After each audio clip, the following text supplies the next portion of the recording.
नागेश जी परशुराम रामलीला समिति के इस मंचन के कार्यक्रम के आयोजन पर जो अपने वरिष्ठ कैलाशनाथ शुक्ल जी उपस्थित हैं, हीरामण उपाध्याय हैं। सामने जब मैं आया तो ज्वाला प्रसाद मिश्र के पास बैठा, ज्वाला प्रसाद मिश्र जी हैं, वहाँ अपने और लोग बैठे हुए हैं। पहले नलिनी शुक्ला पाठ किया करते थे, ऐसे अपने नलिनी शुक्ल वहाँ बैठे हुए हैं। बहुत से जो कलाकार जो यहाँ आज इस स्टेज पे रहते थे, आज दर्शक दीर्घा में बैठे हुए हैं। ऐसे सभी लोगों को मैं प्रणाम करते हुए बुद्धवीर, सलोवीर और अपने हनुमान जी के चरणों में नतमस्तक होते हुए मैं आप लोगों को कुछ चीजें बताना चाहता हूँ। रामलीला, पहले आप लोगों ने एक बोर्ड देखा होगा, जब आते थे तो देखते थे संगम रामलीला समिति, और लगभग कई वर्षों से संगम रामलीला समिति के नाम से एक बोर्ड आपको ऊपर दिखता था। आपके मन में एक प्रश्न आया होगा कि आखिर यह संगम रामलीला समिति और इस बार आने पर परशुराम रामलीला समिति कैसे हो गई। और ये कुछ ऐसे प्रश्न है जो लोग पूछ नहीं रहे होंगे लेकिन मन में उठ रहे होंगे। तो आपको बताते हुए मुझे हर्ष हो रहा है कि संगम रामलीला समिति केवल नाम से संगम रामलीला समिति थी, उसका अस्तित्व पूरे कागज पर कहीं नहीं था। और लगभग 25-30 साल पहले से, या मैं गलत बोल रहा हूं, उसके पहले से भी जब हम लोग हाई स्कूल इंटर में पढ़ते थे, तब संगम रामलीला समिति के नाम से गांव के मध्य में नाटक हुआ करता था। उसमें बहुत से लोग पाठ किया करते थे। वहां से चलते हुए धीरे धीरे संगम रामलीला समिति यहां पहुंची और वहां रामलीला होना शुरू हुआ, लेकिन उसका रजिस्ट्रेशन नहीं हुआ था। वो कहीं कागज में लिखा पढ़ी में केवल हम जानते थे, यहां बैठे हुए लोग जानते थे, उसका रजिस्ट्रेशन नहीं था। लेकिन हम बधाई देते हैं रामलीला के पात्रों को, रामलीला में रहने वाले लोगों को। उन्होंने भूमिका तय की। अब नाम केवल कागज पर यहां सामने नहीं लिखा जाएगा, वो नाम एथेंटिक होगा और वो सरकार के रजिस्टर में दर्ज होगा। जब हम लोगों ने सरकार के रजिस्टर में नाम दर्ज करवाने के लिए गए तो पता लगा संगम नाम से इतने सोसाइटी रजिस्टर्ड है कि वो रजिस्टर्ड नहीं हो सकता है। हम लोगों को लगा कि राम का ही एक रूप परशुराम है, जैसा कल आप लोगों ने उनको देखा होगा, और उनको राम ही थे। शंकर जी ने उनको अपना परशु दे दिया, फरसा दे दिया, तो परशुराम हो गए। हम लोगों को लगा राम के नाम से भी बहुत सी सोसाइटी रजिस्टर्ड थी, लेकिन परशुराम के नाम से सोसाइटी होते हुए भगवान परशुराम लिख दिया गया, तो केवल उमरछा में एक सोसाइटी हो गई। हम लोगों ने भगवान परशुराम रामलीला समिति के नाम से यह सोसाइटी रजिस्टर्ड कराई। तो आज से यह अस्तित्व जब कल आप देखे होंगे तो मैं आपके मन का भ्रम खत्म करना चाहता हूं कि ये केवल और केवल संयोग है कि भगवान राम के हाथ में परशु आ गया तो परशुराम हो गए।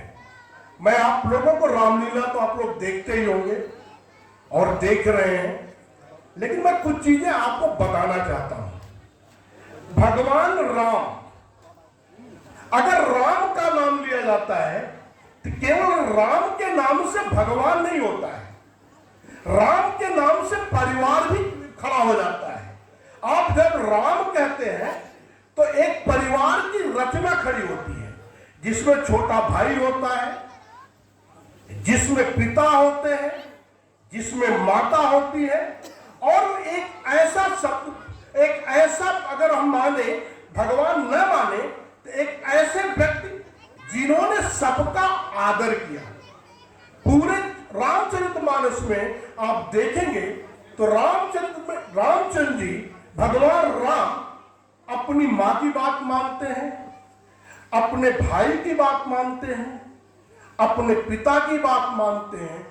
इवन आप कह सकते हैं कि जो लोग उनके हमेशा समाज से अलग रहने वाले लोग थे, उसमें किष्किंधा में जाकर के हनुमान, बाल, सुग्रीव ऐसे लोगों ने मित्रता की जो समाज से उपेक्षित लोग थे।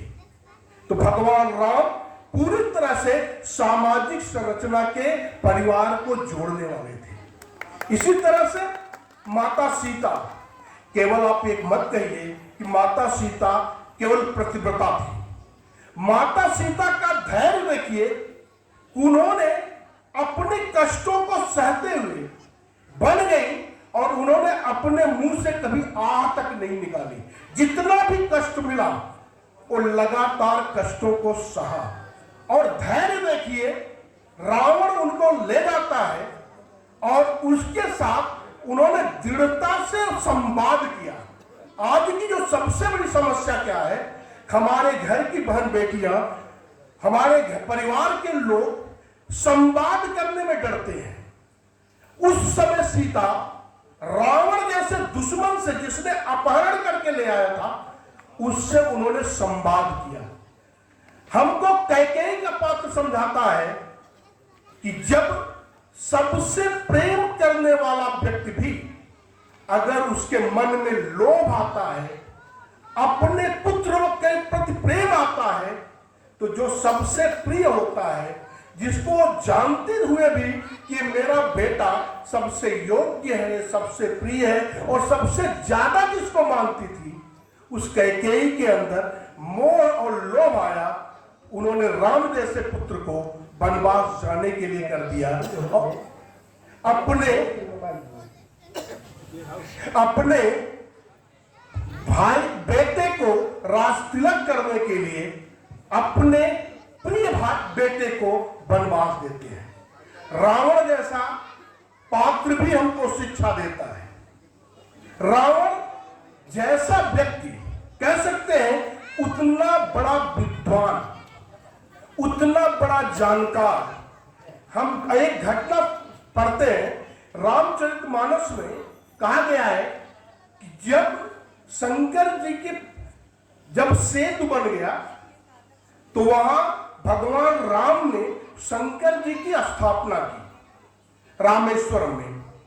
तो कहा गया कि कैसे स्थापना होगी, राम शादीशुदा है, सीता तो है ही नहीं है, कैसे अकेले राम कर सकते हैं।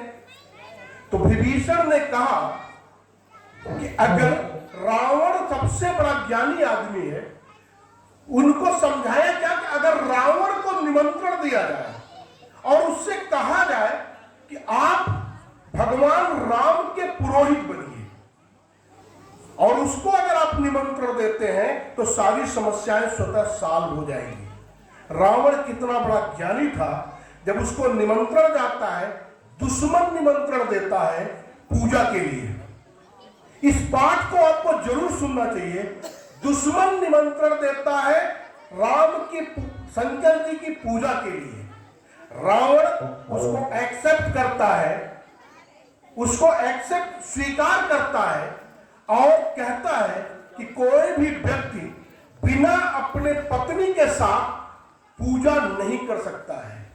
इसलिए वो सीता को अपने साथ बाइज्जत ले आकर के राम के बगल बैठा करके पूजा कराता है और जाते समय फिर सीता का हरण करके फिर सीता को अपने साथ ले जा करके लंका में अशोक वाटिका में रखता है। आज का समय होता तो लोग देखते ही युद्ध करते, भगवान को छोड़ देते और पहले युद्ध हो जाता कि जिसके लिए इतना युद्ध हो रहा है वो जब आई गया है तब युद्ध यही कर लेना है।